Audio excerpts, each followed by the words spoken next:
Magandang umaga mga kapatid, and let me welcome you to our worship celebration. Sa ating pagsisimula, if you are still able, please stand up and we will be reading together 1 Timothy chapter 6 verses 2 to 5. Ayan, nagpapatuloy po tayo sa ating sermon series on the letter of Paul to Timothy. Ngayong umaga po, we will look 1 Timothy chapter 6 verses 2 to 5. So please open your Bible po sa mga talata po na ito. I will be reading po from the Holman Christian Standard Bible. Pero ano man po ang version ng Bible na meron kayo, please follow along with me as I read aloud to you the Word of God. 1 Timothy chapter 6 verses 2 to 5. Sabi po ng salita ng Diyos, those who have believing masters should not be disrespectful to them because they are brothers, but should serve them better, since those who benefit from their service are believers and dearly loved. Teach and encourage these things. If anyone teaches other doctrine and does not agree with the sound teaching of our Lord Jesus Christ, and with the teaching that promotes godliness, he is conceited, understanding nothing, but has a sick interest in disputes and arguments over words. From these come envy, quarreling, slander, evil suspicions, and constant disagreement among people whose minds are depraved and deprived of the truth, who imagine that godliness is a way to material gain. May the Lord add blessing to the reading of His Word. Kayo po'y makakaupo na. At minsan po, mga kapatid, tayo po'y muling manalangin. Pagpalain mo, Panginoon, ang aming pag-aaral ng inyong mga salita. Pagpalain mo po ang aming pagtitipon bilang mga anak mo. Speak to your people. Build us in our faith. Save those who are not yet in Christ. All for your glory and for the good of your people. In Christ's name we pray. Amen. Sermon number 15 na po tayo dito sa ating sermon series on the letter of Paul to Timothy. Malapit na po nating matapos itong manual on Christian ministry. Specifically, paano ba dapat kumilos ang mga anak ng Diyos sa loob ng simbahan na tinatawag din ng Biblia na tahanan ng Diyos. Kaya po, ang pamagat ng ating sermon series na to ay The Church, the Household of God. Minsan pa, nais ko pong i-reiterate sa inyo mga kapatid na ang simbahan ng Panginoong Hesus na kinabibilangan po ng lahat ng mananampalataya. But specifically, ang simbahan ng Panginoong Hesus dito po sa GCF Pampanga West as the local church here in this place, tayo po na mga mananampalataya ay isang pamilya. Tayo po ay bahagi at nabibilang sa tahanan ng ating Diyos Ama. At pinagbubuklod po tayo ng ating pananampalataya sa ating Panginoong Hesukristo. Kaya nga po, napakaganda ng sulat na ito ni Pablo kay Timoteo. Hindi lamang sinasabi ni Pablo kung paano dapat mga siwa ang mga elder, ang mga pastor sa simbahan. Hindi lang tinuturo ni Pablo kung paano natin dapat ituring ang bawat isa, anuman ang kanilang kalagayan sa buhay, anuman ang kanilang edad. Pero ipinapakita din sa atin ng liham na ito ni Pablo kung ano ang itsura ng tahanan ng Diyos. Ngayon, tatalakayin natin minsan pa yung patungkol pa rin sa mga false teachers. Siguro sinasabi nyo, natalakay na po natin yan, pastor, no? Yung false teachers. Ay alam nyo po, kung inyong matatandaan, isa sa mga dahilan kung bakit sinulat ni Pablo ang liham na ito is to address the false teaching, no? Na lumaganap sa mga simbahan in Ephesus. At ngayon, nagsabi naman si Pablo kung paano sila i-deal specifically. Isa yan po kasi sa mga trabaho ng isang leader ng simbahan, no? To protect the church against false teaching and against false teachers. At kayo din po na mga mananampalataya, the Lord has given us the responsibility and the duty, no, to protect the church against false teaching. Kaya po, the title of our message is Destructive and Divisive False Teachers. Destructive and divisive false teachers. Yan talaga ang ginagawa ng mga bulaang guro sa simbahan ng Panginoong Hesus. No? Hindi lang yung, actually, itong problema ng mga false teachers na to, yung kanilang pagpasok at pag-introduce ng mga maling katuruan is very subtle. Hindi naman sila kakatok sa ating pintuan at magpapakilala na papasukin po ninyo kami sa inyong simbahan. Kami po yung mga false teachers. Walang ganon. Kaya nga all the more kailangan ang mga mananampalataya ay magkaroon po ng tinatawag nating discernment.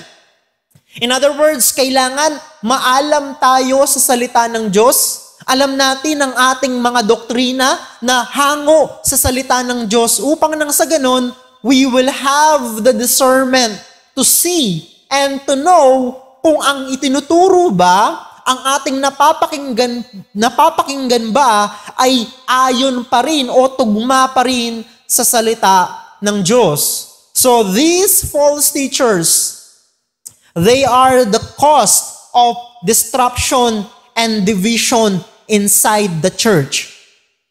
Yung mga nagtuturo ng tamang doktrina, ayon kay Pablo sa ibang mga panulat niya, specifically in the book of Romans, sabi niya, yung mga nagdi-divide ng simbahan, hindi naman yung mga tapat na tagapagturo ng salita ng Diyos. Yung mga nagdi-divide ng simbahan ay yung mga nagtuturo ng mga katuruan na laban sa salita ng Diyos. Kaya po mahalaga na tayo bilang mga mananampalataya, magkaroon tayo ng skill to see and to discern false teaching and false teachers, especially those that are among us. Kasi, yung mga false teachers daw, sabi ni Pablo, at sabi ni Pedro, ay magmumula mula sa hanay ng mga mananampalataya. They will come from among us.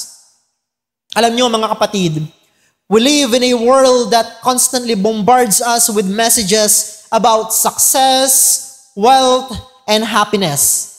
Magbukas ka lang ng Facebook, yan na agad ang mensahe na ibebenta sa iyo ng mundo.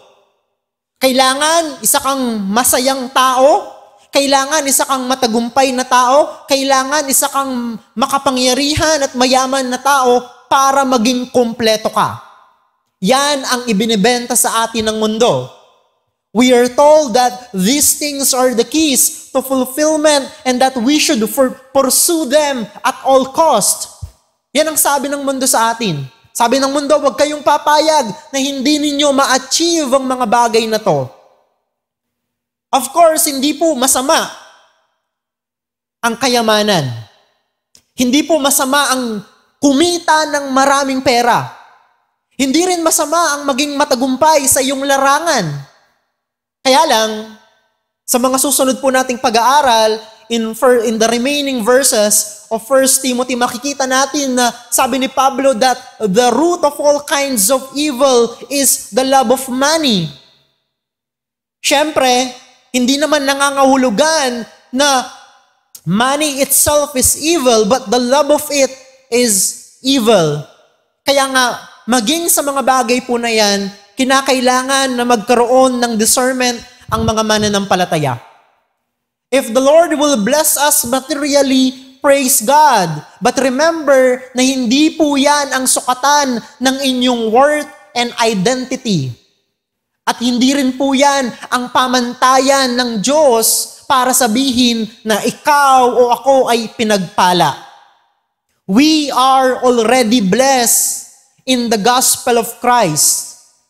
Tayo'y mayaman na kay Kristo at ang lahat ng pagpapala ng Ebanghelyo ay Kanyang ibibigay sa atin sa takdang panahon sa Kanyang muling pagbabalik. The Apostle Paul, writing to Timothy, warns us against this worldly mindset. He contrasts the deceptive allure of false teachers who prioritize personal gain and worldly success with the true path of godliness, which is found in contentment and a focus on Christ. Paano ba natin susolusyonan yung hatak ng mundo na yon pagdating sa materialism? Isa sa mga tanda ng mga false teachers is that yung kanilang pangangaral ng salita ng Diyos, ginagamit nila ito para magkamal ng salapi sa kanilang mga tagasunod. Kaya kung titignan po natin yung mga kilalang false teacher dito sa Pilipinas, napakayaman nila. At ang kanilang kayamanan ay mula sa kanilang pang-aabuso sa kanilang mga miyembro. Inuuto nila yung kanilang mga tagasunod, no? Ginagaslight nila, minamanipulate nila. Ayon kay Pablo, hindi yan ang priority ng mga totoong mananampalataya. Ang totoong priority ng mga mananampalataya ay ang paglakad sa kabanalan at pagsunod sa mga aral ni Kristo. Sapagkat sa ating pagsunod kay Kristo at pagsunod sa kanyang mga salita, ating mararanasan ang totoong contentment. Ating mararanasan ang tunay na kasapatan kay Kristo lamang. In other words, Christ must be our supreme treasure. Christ must be the ultimate satisfaction of our souls. Yun kasi talaga ang lunas sa mga kapatid sa materialism. Yung mahanap mo ang iyong satisfaction kay Kristo. In 1 Timothy chapter 6, verses 2 to 5, Paul exposes the danger of these false teachings and urges us to turn away from them. Hindi ini-entertain ng mga maling katuruan, mga kapatid. Sasabihin ng iba, pastor, ang kinukuha ko lang kasi yung mapapakinabangan ko. The rest, itatapon ko na kasi alam ko na mali yun. Hindi po ganon ang pagtrato sa mga maling katuruan at sa mga bulaang guro. Ang sinasabi sa atin ni Pablo, we must turn away from them. Parang pagkain lang yan eh. Di ba? Nakakalason. At hindi mo kakainin ng isang pagkain na alam mong magkukos sa'yo ng panganib. But in the same manner, mas lalo din natin dapat pahalagahan ang ating spiritual na buhay. In other words, we will not allow ourselves to be fooled by false teaching at sabihin natin na may pakinabang pa sila actually. Hindi po ganon ang biblikal na pagtrato at pagtugon sa kanila. Paul reminds us that true faith is not a means to personal enrichment. Ito pa yung isang problema ng mga bulaang guro. For them, religion is a means to riches. Sabi nga, di ba? Kung gusto mong yumaman, mag-religion ka. If you want to get rich by evil means, magpastor ka. At bulahin mo yung mga nakikinig sa'yo. I-manipulate mo sila, yayaman ka. Pero those people are the ones na sinasabi ni Pablo na dapat nating layuan because they are false. Ang tunay na mananampalataya, hindi niya tinitignan ang kanyang pananampalataya upang magkamal ng pangsariling yaman o pangsariling kapakanan. Bagkus ang kanyang pananampalataya kay Kristo ay paglalakbay patungo sa pagbabago hanggang sa maging kawangis niya ang Panginoong Hesukristo. Of course, this journey of transformation is guided by the teachings of Jesus Christ. Kaya nga, dinescribe ni Pablo itong mga false teachers na to. They act contrary to the teachings of Jesus Christ. Kinokontra nila ang mga aral at mga turo ni Kristo. And by doing that, they are exposing themselves to be false. Ngayon pong umaga, I want us to explore this contrast further and discover how we can cultivate a life of genuine godliness free from the deceptive grip of worldly desires. Kasi lahat tayo prone dito, mga kapatid. Lahat tayo merong grip sa atin. Merong pagsakmal sa atin ang mga makamundong pagnanasa. That if we are not aware, doon na pala ang ating patutunguhan. So in 1 Timothy chapter 6, verses 1 to 2, letter A, it focuses on right conduct within a social structure. Last Sunday, yan po ang ating tinalakay. Paano ba dapat makitungo ang mga aliping Kristiyano sa kanilang mga Panginoon? And the equivalent of that is, syempre, yung mga empleyado, paano sila dapat makitungo sa kanilang mga boss? Paano dapat sila mag-behave sa kanilang mga trabaho? So yun yung social aspect ng sinasabi dito ni Apostol Pablo. Now, itong 1 Timothy chapter 6, verse 2, letter B hanggang verse 5, focuses on right doctrine and warning against those who corrupt it. Kaya nga yung pagtalakay ni Pablo sa liham na ito kay Timoteo, napaka-comprehensive. Tinatalakay niya ang lahat ng aspeto na pwedeng ma-encounter ng isang pastor sa loob ng simbahan. And sabi ko nga po kanina, isa sa mga pangunahing trabaho ng pastor is to protect the flock of God against false teaching and false teachers. So itong mga talata na to, from verse 2 hanggang verse 5, ito yung ito ngayon yung i-discuss ni Pablo at ito po ang ating titignan. So the first emphasizes submission and honor, while the second emphasizes discernment and separation. Kinakailangan ba talaga yon sa mga mananampalataya? Do we really need to separate? Of course, sa ating mga mananampalataya, ang ating battle cry ay pagkakaisa. Pero alam nyo, mga kapatid, wag naman sanang loobin ng Diyos, but if there will come a time that from among us here, merong susulpot na nagtuturo ng maling doktrina, we have no choice but to separate. Kung hindi niya babaguhin ang kanyang pananaw. At alam niyo po, madami na po akong nakitang mga Kristiyano and even many pastors na nawalan ng madaming kaibigan because they chose to stand in the truth. Minsan po, yun yung cause ng ating paninindigan sa ating pananampalataya. So, kinakailangan magkaroon tayo ng discernment. And if it is necessary, separation mula po sa mga maling pagtuturo at mula po sa mga bulaang guro.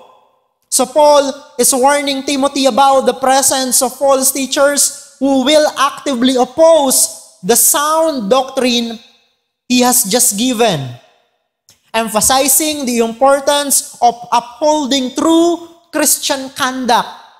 Ano ba ang itsura ng isang totoong Christian conduct? Marami tayong pwedeng sabihin what constitute a Christian conduct. But in our passage, ang binibigyang pansin ni Pablo is that bahagi ng ugaling Kristiyano ang pagkakaroon ng discernment. Upang nang sa ganun, makita niya kung ano yung mga maling katuruan na dapat niyang iwasan at kung minsan kinakailangan dapat niyang labanan. So ito ang sinasabi sa atin ni Pablo. So in chapter 6 verse 2, sabi ni Pablo, ano daw ang kailangang gawin ni Timoteo? Sabi niya, teach and urge these things. In relation to slaves, respecting their believing masters. After noon, anong sinasabi ngayon ni Pablo? Paul then describes the kind of people who will teach differently, emphasizing their pride, ignorance, and pursuit of material gain through religion. Yun yung sinasabi ko kanina. Parang, alam niyo po yun, yung may nagsasabi na, total, wala ka namang mahanap na matinong trabaho, magpastor ka, bulahin mo yung mga miyembro, kikita ka ng madaming pera. Ganyan ang mindset ng mga bulaang guro.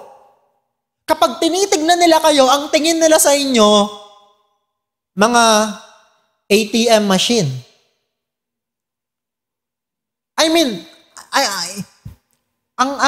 ang hirap pag-usapan na merong mga nagsasabing tagapagturo sila ng Biblia, pero inaabuso yung mga tao na nakikinig sa kanila. Pero yun po kasi ang reality. At ang Biblia mismo ang nagbigay sa atin ng babala na itong mga taong ito ay darating at ganito ang kanilang gagawin.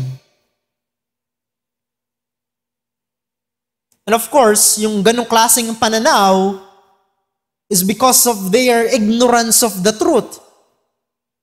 Hindi nila alam ang Biblia, hindi nila kilala ang Diyos, and we can say na hindi sila totoong mga mananampalataya.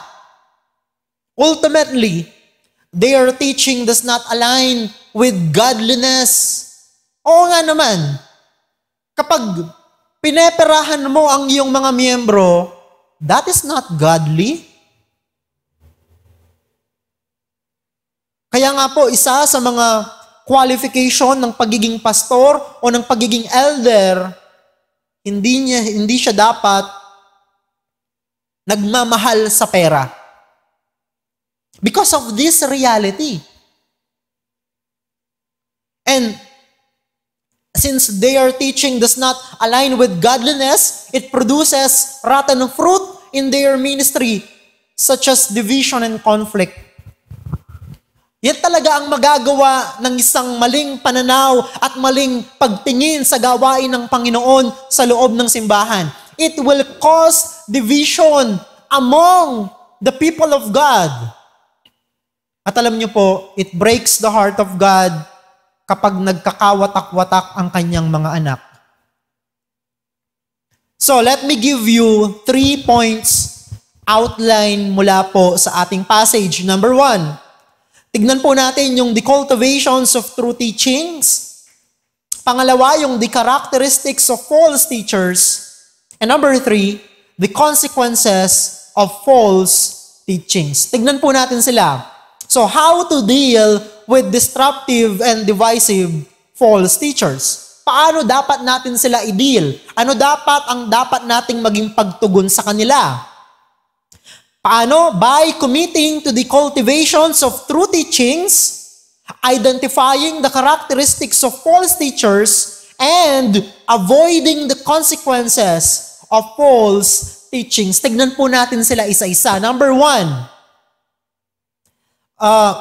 the cultivations of true teachings. Ano ba ang itsura ng isang tamang pagtuturo? And how can we cultivate it as believers? Alam niyo po mga kapatid, we teach and encourage believers to live out their faith with integrity and respect. Paano natin dapat ito makultivate? Unang-una, we must encourage one another na anuman ang kalagayan ninyo sa inyong mga buhay. And in the immediate context of the passage, yung mga alipin, in your workplace, hindi alipin ng mga empleyado, no? Pero yung mga empleyado, in your workplace, live out your faith. Paano mo maipapakita na you possess right teaching? Live out your faith. Ipamuhay mo ang iyong pananampalataya. So, we must live out our faith with integrity and respect, particularly in our daily interactions and vocations to prevent blasphemy of God's name and doctrine. Sabi ko nga po sa inyo, napakadali lang na bigyan ng rason ng mga hindi mananampalataya na hamakin at tuyain ang pananampalatayang Kristiyano. Ipangalandakan mo lang na ikaw ay isang born-again believer at pagkatapos gumawa ka ng kalokohan sa opisina, wala nang maniniwala sa pananampalatayang Kristiyano. Nakakalungkot nga po, di ba? Recently, yung nabalitaan ninyo sa may Mexico, ni-raid yung bahay ampunan ng isang simbahan na pinangungunahan ng isang American pastor. Pero, actually, hindi tama yung mga nababalitaan natin eh. There's something wrong with how the media portrayed that incident. Ang point ko lang mga kapatid, pwedeng gamitin ng mundo kahit yung mga bagay na hindi naman totoo laban sa atin upang pabulaanan ang ating pananampalataya. Kaya nga mahalaga na ang mga mananampalataya, anuman ang kanilang larangan, anuman ang kanilang propesyon, dapat nilang ipamuhay ang kanilang pagiging Kristiyano. So conduct, paano natin i-cultivate yung right teaching or yung true teaching? Conduct that shows respect and integrity in service demonstrates sound doctrine. Ulitin ko po, conduct that shows respect and integrity in service demonstrates sound doctrine. Paano mo maipapakita na ang iyong pananampalataya ay ang totoong pananampalataya? How can you be sure that you believe the right doctrine? Simple lang actually mga kapatid. Kung sinasabi mong mananampalataya ka, show respect and integrity in your workplace. Honor your boss, your supervisor. Diba? Give your best effort in the workplace. Kasi madali naman nating i-articulate yung pananampalataya natin, hindi ba? Many of you can quote a lot of verses. Pero, kung hindi tugma yung mga sinasabi natin sa ikinikilos natin, then, magtataka yung mga tao. Totoo ba yung sinasabi mo? Kaya nga sabi ni Pablo in verse 2, those who have believing masters must not be disrespectful on the ground that they are brothers. Kausap niya yung mga alipin na yung kanilang mga Panginoon ay mga Kristiyano din. Sinasabi ni Pablo, hindi porket Kristiyano ang boss mo ay hindi mo nagagawin ng tama ang trabaho mo. Lalo na kung hindi yan Kristiyano. Tapos sasabihin mo dun sa sa CV mo na yung mga extracurricular activity mo, lalagay mo song leader. Tapos lalagay mo yung pangalan ng church natin. O kaya naman isa kang deacon o isa kang elder. And then mababasa nila yung CV mo at sasabihin nila, akala ko ba born again ka? Bakit ganyan? Bakit ang gaspang ng ugali mo sa trabaho? So conduct that shows respect and integrity in service demonstrates sound doctrine na ipapakita, na kukommunicate natin sa kanila ang katotohanan ng ating mga doktrina. So the verse highlights that even though believing slaves and masters are now brothers and sisters in Christ, the relationship of master and servant still exists and should be honored. Oo, sa simbahan, magkakapatid tayo. Oo, totoo na tayo'y pamilya ng Diyos. Pero pagdating sa trabaho, ikaw ang boss ko, ako yung empleyado mo. Or I'm your boss, you are my employee. Ibig sabihin, sa trabaho, nag-i-exist pa rin yun. Yun ang sinabi ni Pablo sa mga alipin in Ephesus na ang kanilang Panginoon ay mga Kristiyano din. So it is a practical application of Christian faith in the context of relationships promoting sound doctrine. Hindi lang po trabaho ng tamang doktrina na patalasin ang ating kaisipan upang mas makilala natin ng Diyos at upang mas ma-articulate natin ang ating pananampalataya.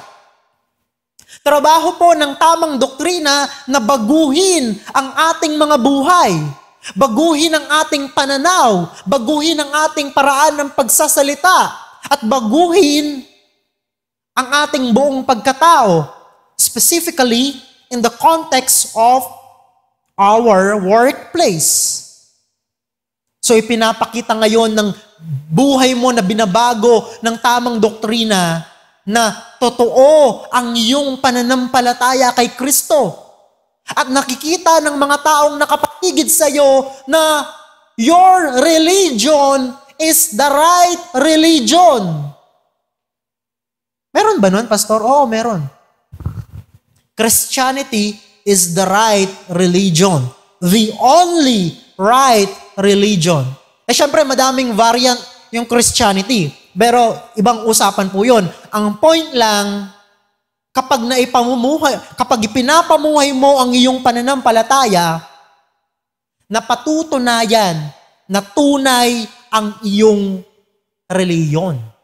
Tunay ang mga doktrinang pinanghahawakan mo. Sabi ng verse 2, letter B, rather, they must serve all the better since those who benefit by their good service are believers and beloved. This highlights the importance of diligence and respect within the Christian family, regardless of social standing, and underscores that true faith should manifest in practical and loving actions. Nawa po, tayong mga mananampalataya, hindi tayo yung mga tao na ayaw nang dumating ang Lunes. Sana hindi tayo yun. Now I understand, marami talagang toxic sa trabaho. And even work itself becomes toxic. Nature talaga ng trabaho yon. But remember, ano ka? Kristiyano ka. You are not an ordinary employee. You are a Christian employee. So, dapat mas nangingibabaw ka. Hindi dahil gusto mong magpasikat, pero dahil gusto mong parangalan ang iyong Panginoon na tumawag sa iyo sa larangan na yan. Sabi ni Paul, teach and urge these things. Ito yung mga bagay na bigyan mo ng diin at mga bagay na dapat mong ituro sa kanila. This highlights the importance of consistently teaching, preaching, and practicing the truth and power of God's Word. Do we really believe that, mga kapatid, na meron talagang kapangyarihan ang salita ng Diyos kapag binasa natin ito? Kapag pinakinggan natin ito na itinuturo sa atin, meron itong kapangyarihan na baguhin tayo upang maging kawangis ni Kristo at maging tulad tayo so that we may become the person that the Lord wants us to be. Kaya nga, kapag tayo nagtitipon, and when I am preaching to you the Word of God, alam niyo po ba na meron ding tinatawag na skill pagdating sa pakikinig? So kapag ako nagpipreach, hindi yun one way. Two way yun. Bakit? Kasi ako nagsasalita, kayo dapat makinig. Bakit ko sinasabi to? Kasi nga po, ang pagbabago ay magmumula sa salita ng Diyos. And if we do not have the ability to listen to the Word of God being preached to us, hindi natin mararanasan yung kanyang transforming power na napakahalaga kapag pumasok ka sa trabaho bukas. Or kung ano man ang gagawin mo tomorrow. So, kinakailangan, sabi ni Pablo kay Timoteo, teach and urge these things. To promote sound doctrine, Just like Paul, we emphasize practical love and service within the church family. We demonstrate how true faith should be lived out. So kung meron kang kasama sa trabaho na mananampalataya din, you demonstrate kung paano magtrabaho ang isang Kristiyano. Hindi man natin yun kasama sa ating local church, but kung totoong mananampalataya siya, kabilang pa rin siya sa pamilya ng Diyos. Kapatid mo pa rin siya sa pananampalataya. At sa loob naman ng simbahan, ganun din po. We demonstrate how true faith should be lived out. Kaya nga, merong mga sinabi din si Pablo in the letter naman to Titus, na yung mga matatandang lalaki, sila dapat ang magturo sa mga batang lalaki. At yung mga matatandang babae, sila dapat ang magturo sa mga batang babae sa loob ng simbahan. Pagpapakita kung paano dapat mamuhay ang isang mananampalataya. Pagpapakita at pagdedemonstrate kung paano dapat ipamuhay ang tamang doktrina. As Christians, we are encouraged to be diligent and respectful in our work and in our relationships. We recognize that our actions reflect our doctrine and impact the lives of others. Maging pagpapala nawa tayo sa ating mga kapatid sa pamamagitan ng pamumuhay natin na nagbibigay ng parangal kay Kristo at nagpapakita sa kapangyarihan ng salita ng Diyos na magbago ng buhay. Sabi ni Pablo in 1 Timothy chapter 1 verse 3, "As I urge you when I was going to Macedonia, remain at Ephesus, so that you may charge certain persons not to teach any different doctrine." Ngayon, in chapter 6, verses 2 to 5, ihahandle na sila ni Timoteo. Clear naman, di ba? Yun yung reason niya. Kaya kita iniwan dyan para utusan mo yung mga ibang tagapagturo dyan na wag magturo ng ibang pananampalataya o ibang katuruan. Verse 4, "Nor to devote themselves to myths and endless genealogies, which promote speculations rather than the stewardship from God that is by faith." Ano yung reason? Bakit kailangan gawin yun ni Timothy? Verse 5, "The aim of our charge is love that issues from a pure heart and a good conscience and a sincere faith." So kahit na i-rebuke ni Timothy yung mga false teacher, kailangan ang kanyang pagre-rebuke sa kanila ay kapahayagan pa rin ng kanyang pag-ibig sa kanila. In other words, mga kapatid, when we rebuke false teachers, ang goal natin ay baguhin ng Diyos ang kanyang kaisipan upang nang sa ganon, mawala siya sa maling kaisipan at maling pananampalataya. Verse 6 hanggang verse 7, sabi, "Certain persons, by swerving from this, have wandered away into vain discussion." Inulit niya dito in chapter 6, yung vain discussion. "Desiring to be teachers of the law, without understanding either what they are saying or the things about which they make confident assertions." Dito, sinabi din ni Pablo, ano daw sila? They are without understanding. In chapter 1, sabi niya,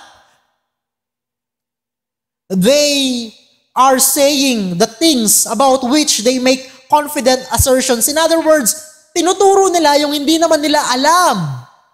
Ibig sabihin, hindi, alida balo yung karelang panyabyan. Hindi nila alam ang kanilang mga sinasabi. Yan ang pagkakakilanlan ng mga false teachers. Then that leads us to point number 2. The characteristics of false teachers. Sabi po ng verses 3 to 5. Basahin ko po, no? Verses 3 hanggang 5. Ano yung kanilang mga karakter? Ano yung kanilang mga pagkakakilanlan? Verse 3, If anyone teaches other doctrine and does not agree with the sound teaching of our Lord Jesus Christ and with the teaching that promotes godliness, ano daw siya?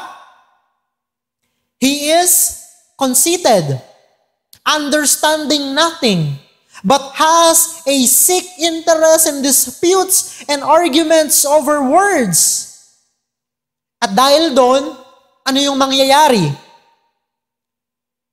Pagpapatuloy ni Pablo, from these come envy, quarreling, slander, evil suspicions,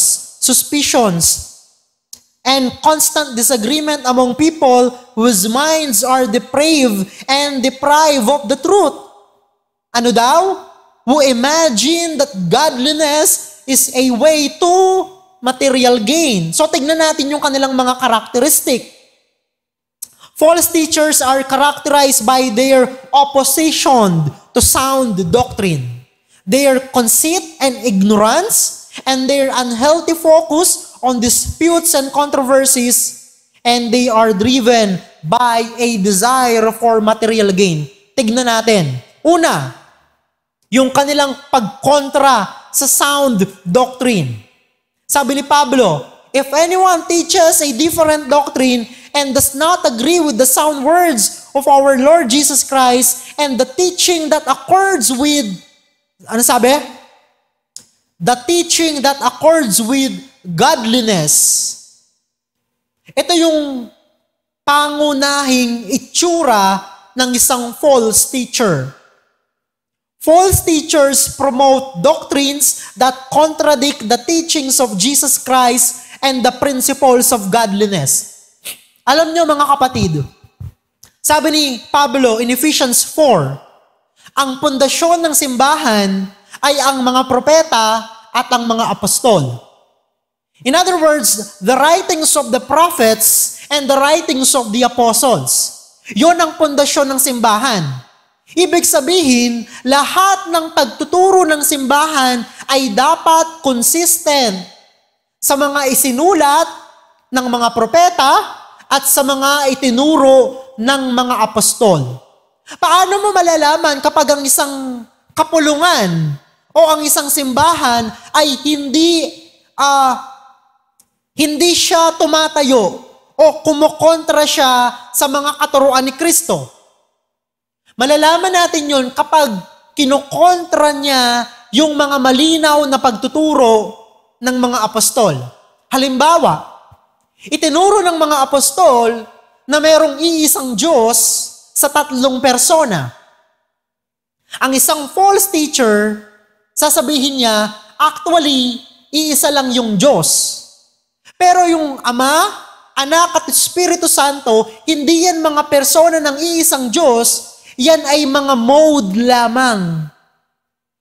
Ang kanilang itinuturo, parang nagpalit lang ng role ang Diyos. Pwede siyang maging Ama, pwede siyang maging Anak, pwede siyang maging Holy Spirit. Hindi po yon ang ating pananampalataya. We believe in one God in 3 persons. Yung dinidescribe ko po, ang tawag doon, oneness theology. Hindi po yun consistent sa kapahayagan ng Biblia pagdating sa kalikasan ng Diyos. Or kaya yung mga nagsasabi na, actually kailangan mo munang maging Hudyo para maging totoo ang kaligtasan mo. Hindi sapat na sumampalataya ka lang kay Jesus. Kailangan mong magpabautismo. Kailangan mong maging miyembro. Kailangan mong gawin to. Kailangan mong gawin yan. Kapag gano'n na ang naririnig natin pagtuturo, alam na natin. Hindi yan mula sa Diyos. Hindi yan mula sa mga apostol. So that is what we mean when we say that false teachers contradict sound doctrine. At yung itinuturo nila ay yung, syempre, yung mali. Yung hindi tama. So yun yung una. Ano yung pangalawa? They are conceited, and ignorant. No, conceit and ignorance. Sabi, he is puffed up with conceit and understands nothing.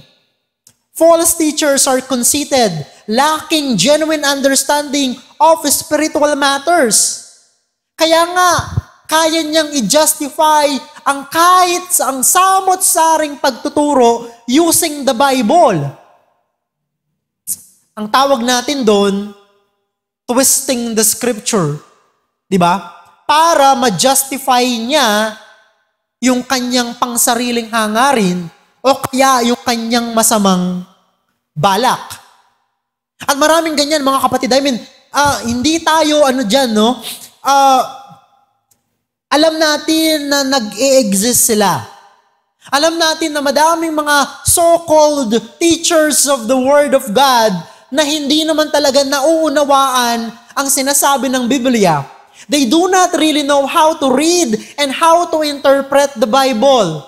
Kaya naman, kahit yung samot-saring pagtuturo, they can justify it using the Word of God. For example, in the Old Testament, mababasa natin na si David and si Jonathan, bilang matalik na magkaibigan, nagkikis sila. Itong mga false teacher, gagamitin nila kapag nabasa nila yon, gagamitin nila yon para sabihin, no, kita mo, sinusuportahan ng Biblia ang same-sex relationship. Si David and si Jonathan naghahalikan. That comes from ignorance. Bakit? Kasi nung panahon nila, normal yun sa kanila eh. That is their culture. Pero itong mga false teacher, anong ginagawa nila? Babasahin nila yon at sasabihin nila, ito yung patunay na sinusuportahan ng Bible ang same-sex relationship. Yun ay pagpapakita that they understand nothing. And therefore, because of that, they are what? They are conceited. And because of that, they are prone to engaging in endless debates and arguments. Diba? Yun yung mga tao na napakahilig makipagdebate. At yung pagdidebate nila, hindi naman magbubunga ng pagpapala sa mga nakikinig o sa mga nakakabasa. Now, don't get me wrong. Merong debate na mabuti at nakapagpapatibay ng pananampalataya. There is always room for healthy and intelligent debate among believers. Kailangan yon, di ba? To sharpen our minds, our thinking, our faith. Pero itong mga false teacher na to, nagpapataasan lang sila ng kanilang ihi.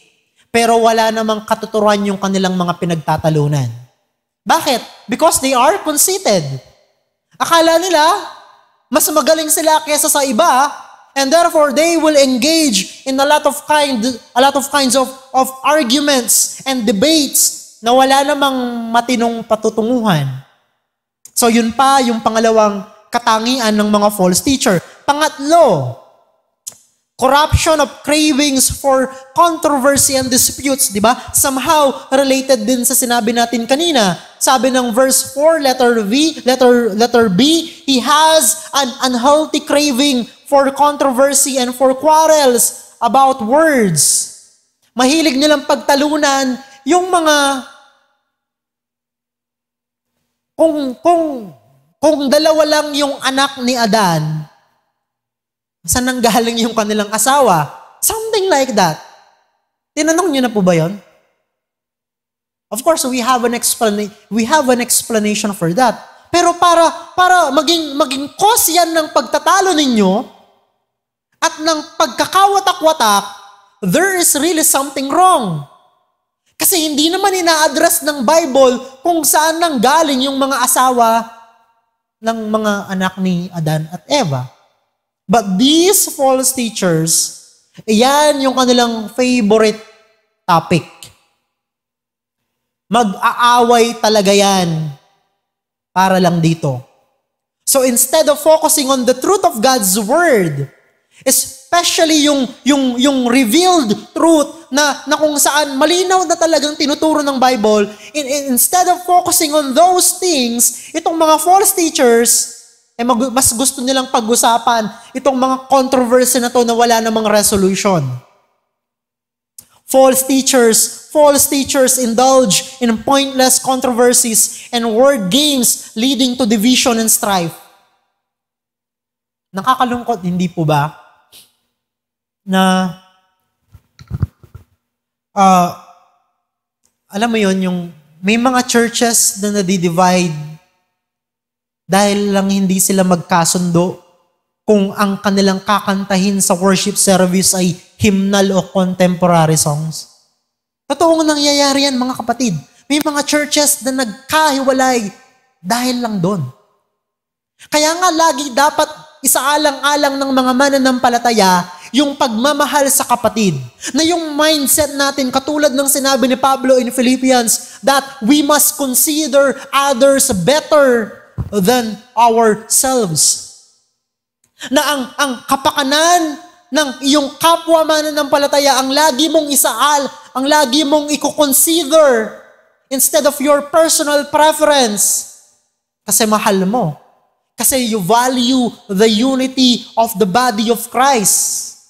Pero yung mga false teacher, wala silang pake sa pagkakaisa ng simbahan.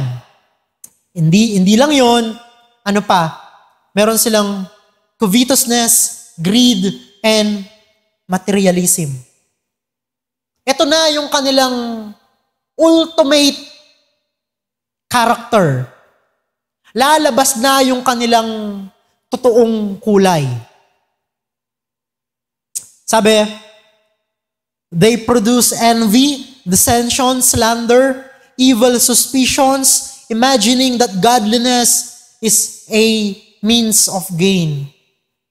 They are covetous, they are greedy, and they are materialist. They view religion, they view godliness as a means to financial gain, demonstrating a focus on material wealth rather than spiritual growth. Sabi ko nga po, meron akong kakilala na in our place in Masantol, na yung pastor, yung nagbabayad ng mortgage ng kanyang sasakyan monthly, yung kanyang mga miyembro. Natatawa sila kuya dito, no? Pero totoong nangyayari po kasi yan. Siyempre, it breaks my heart kasi pastor din yun eh. Pastor din ako eh. Pero meron mga ganong klaseng tao na ang tingin talaga sa ministry ay to gain material things. Meron pa ngang iba na habang binabaha yung kanyang mga miyembro, nagbabakasyon sa yung isa nasa Maldives pa eh. Tapos nakapila yung kanyang mga sports car sa kanyang garahe. Tapos ginagancho niya yung kanyang mga miyembro. Hindi ko nasasabihin kung sino yun, pero kilala siyang religious leader dito sa Pilipinas, and sadly, tinatanggap pa rin natin siya in our evangelical community. I do not understand that. No? Kinukonsider pa rin siyang respetadong leader in the evangelical community in the Philippines. Napaka-obvious naman na manggagancho. Hindi ko na po papangalanan, pero totoo po kasi yun eh. Kayo na ang bahalang mag-research kung sino yung mama na yon. So ano yung kanilang gawa? They view godliness as a means to financial gain, demonstrating a focus on material wealth rather than spiritual growth. Mga kapatid, ang layunin po natin ay lumago tayo sa ating pananampalataya.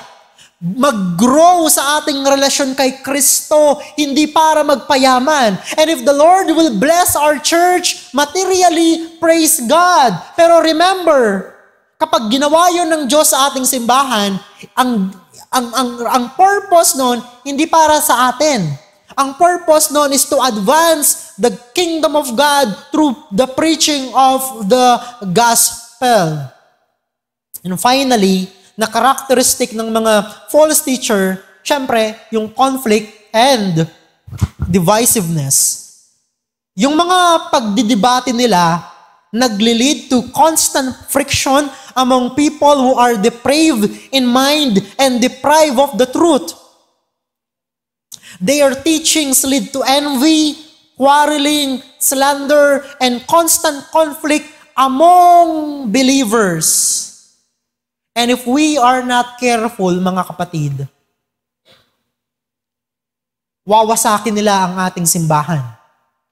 Kaya nga anong dapat natin gawin? We must be on guard against them.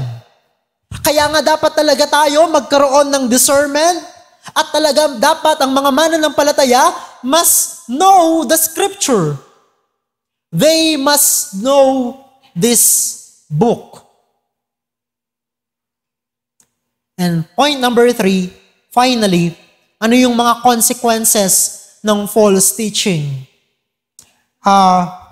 Let me read verse 4 and verse 5. Mamaya, tignan natin yon.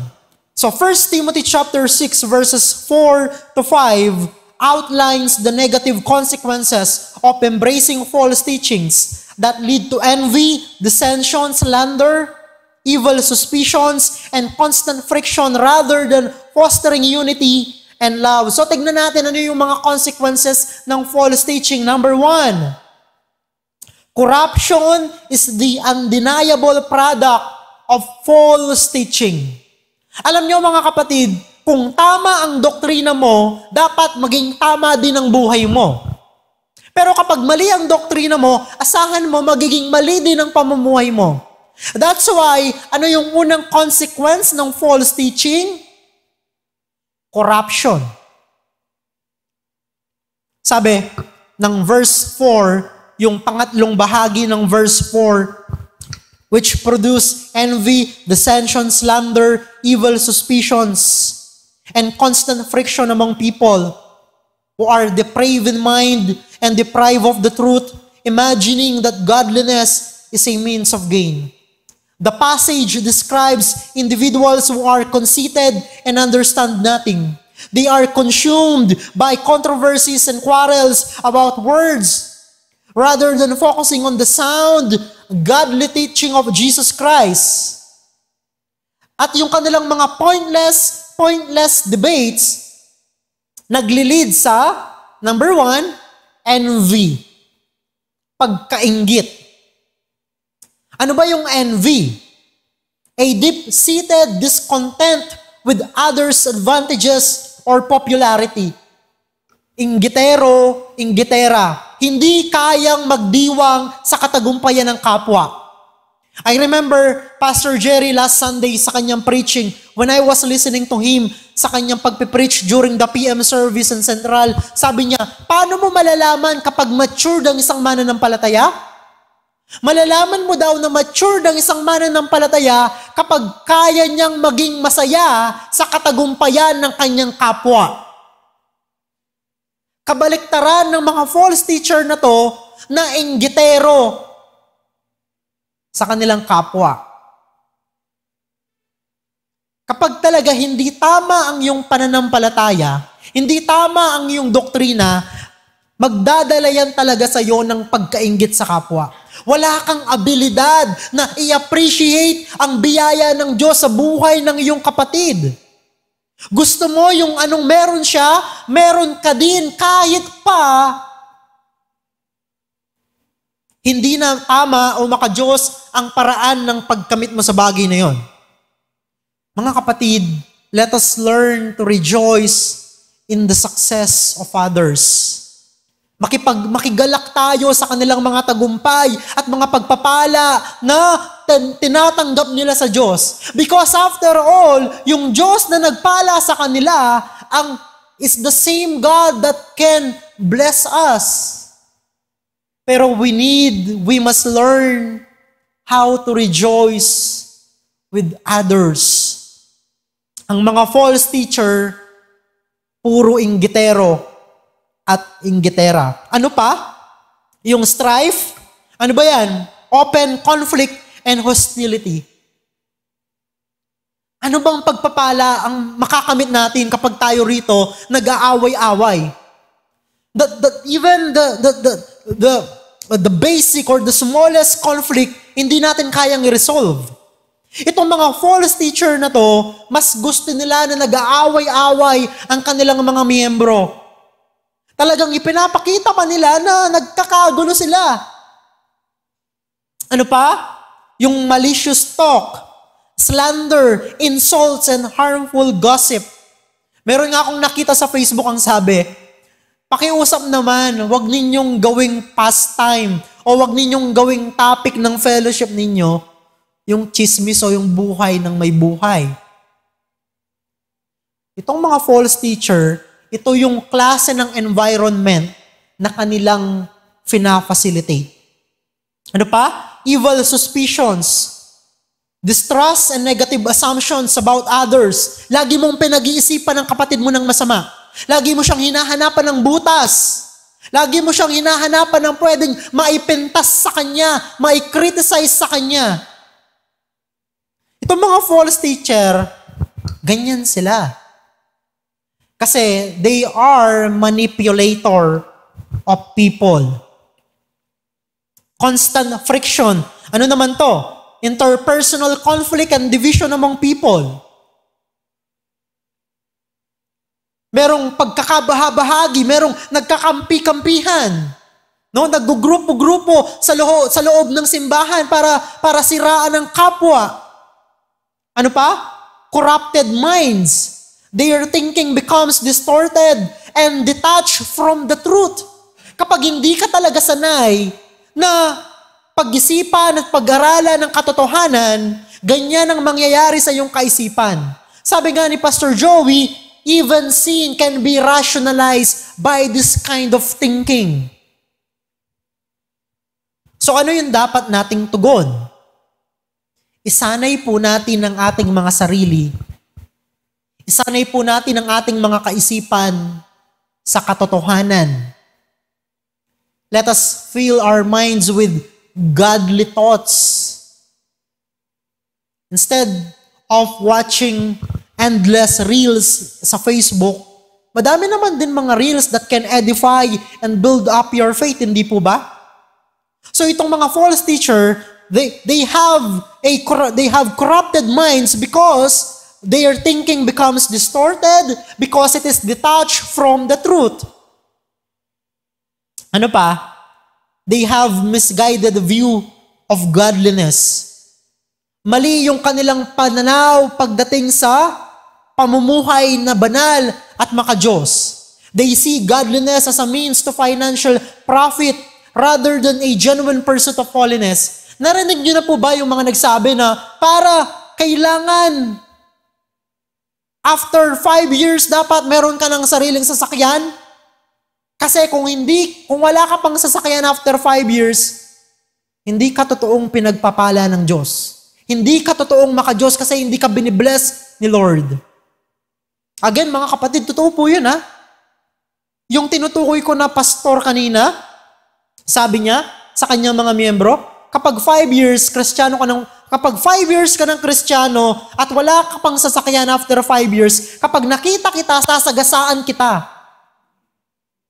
Kasi daw, hindi nagiging patotoo yung kanyang buhay kasi wala siyang sasakyan? Really? Ito makikita nyo mga kapatid kung gaano sila kasama. Kung gaano kakurap ang kanilang mga kaisipan. Kung curious kayo kung sino yon, i-chat nyo ako. Sasabihin ko sa inyo in person. Pero totoong sinabi nila yon. Bakit? Because they see godliness, they see religion as a means to financial gain instead of holiness and spiritual growth. And these traits highlight the destructive nature of false teachings, which ultimately lead to disunity, spiritual corruption, and a distorted understanding of the Christian faith. So in our passage today, Paul addresses the dangers of false teaching and promotes sound doctrine. Paul highlights that false teachers promote heresy and cause division within the church by deviating from the truth of God's word and encouraging disputes over trivial matters. Instead of engaging in such arguments, believers should focus on teaching, preaching, and practicing sound doctrine that aligns with godliness. Let me close with this, mga kapatid. Paano natin how to identify false teachers? And I will close with this po. Ito yung ating final application. How to identify false teachers. Number 1, examine their teachings. Sa seminaryo po, tinuruan kami na magbasa ng lahat ng libro. Whether yung mga libro na isinulat ng mga conservative and evangelical theologians, maging yung mga libro na sinulat ng mga liberal at mga unbeliever na mga author. Ang purpose po nun, upang nang sa ganon, alam namin kung paano tutugon sa mga maling katuruan. That's why we need to read their books. Kung yun po ang ating goal, walang masama doon. However, kailangan pa rin nating pag-ingatan. Kasi nga po, napakagaling gumamit ng salita ng mga false teacher. So anong kinakailangan natin? We must examine their teachings according to the standard of the Bible. Kaya nga po, kung meron man dapat kayong alamin, at kung meron mang isang libro na kung saan dapat kayo maging mahusay, dapat maging mahusay po kayo, maging mahusay po tayo sa salita ng Diyos.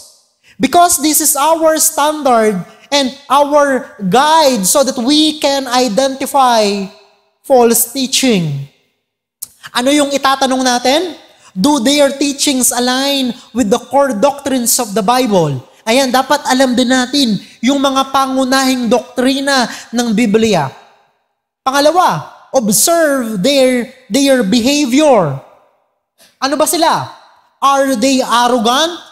Are they greedy and divisive? Yan po yung mga karakter ng mga false teacher. Tignan natin yung kanilang buhay. Anong klaseng buhay meron ba sila? And number three, ito. Look for the fruit of the Spirit. Look for the fruit of the Spirit. Do they exhibit love, joy, peace, patience, kindness, goodness, faithfulness, gentleness, and self-control? Nakikita ba sa kanila ang bunga ng banal na Espiritu?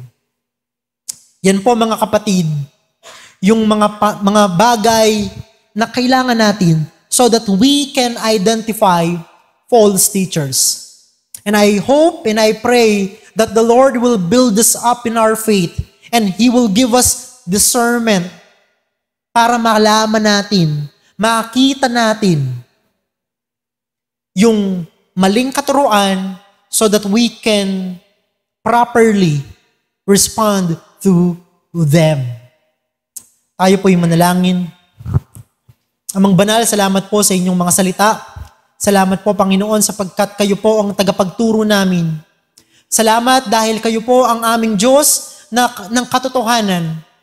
And you want for us to live out our faith, to know the truth of your word, so that we may protect ourselves from false teaching and false teacher. Panginoon, protektahan mo ang iyong simbahan dito po sa GCF Pampanga West.